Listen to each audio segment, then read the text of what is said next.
If you are married to a narcissist and you're wondering what to do, the answer in truth is get out, to leave. Now, again, not everybody can do that. That's not always the only answer available.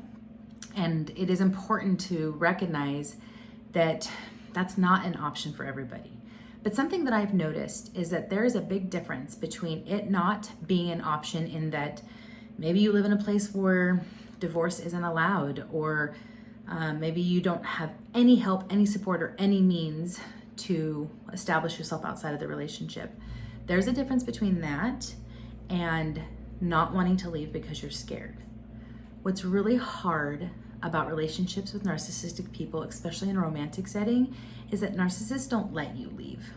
They tend to see people as objects, as possessions that they own. Things are very transactional with them. They can be very possessive and very controlling. They also have very fragile egos and a lot of insecurities. They typically have wounds around abandonment or rejection. So in their mind, it's not an option for you to leave. It would be too painful. It would touch on those wounds.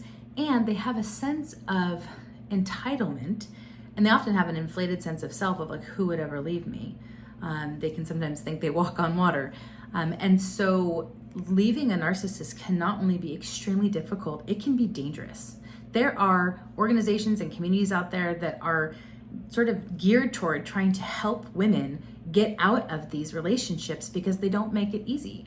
Even if you have the means to get out, and as you've got safety and support and you can establish yourself, they're often retaliatory and can punish you for leaving. And this can be on a spectrum that goes from they just slander your name and try to tear down your reputation, all the way toward they try to financially bankrupt you or even take your children from you. So there's a lot to consider there, and often it takes time of you working on some of your own healing first before you can get to the place of making that decision.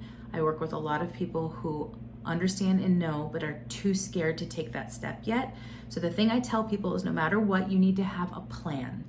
If you are going to leave, you need to have a plan. If you're going to stay, whether because you choose to or because you have to, you need to have a plan, because it is damaging to our mental health, our emotional health, our physical health, to be in such close proximity in relationship with a narcissistic person. There's a reason why they're often referred to as parasitical people who look for a host to feed off of because they're energy drainers. Sometimes they're called emotional vampires.